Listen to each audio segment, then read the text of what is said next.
Anna Gasser is an Austrian snowboarder competing in slopestyle and big air.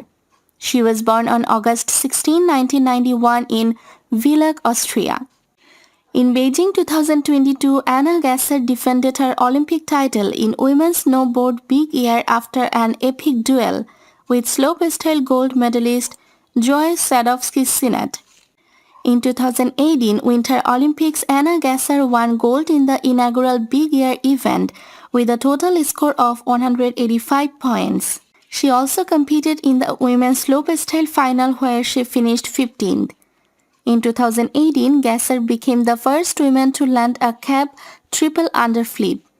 Gasser won 3 X Games medals in the 2017 season.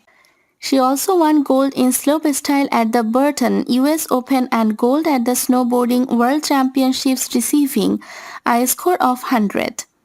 In 2018 Winter Olympics, Gasser qualified first for the slopestyle final event. However, for the final event she fell in both runs and was classified 10th.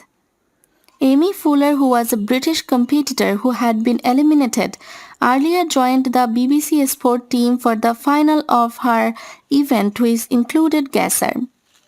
At FIA Snowboarding World Championships 2013, Gasser finished 18th. Her best World Cup result and the only podium finish before the 2014 Olympics was the third place finish in Stoneham on 19 January 2014. In November 2013, Gasser became the first female snowboarder to perform a cab double cork 900 kicker, a double salto backwards with a half turn.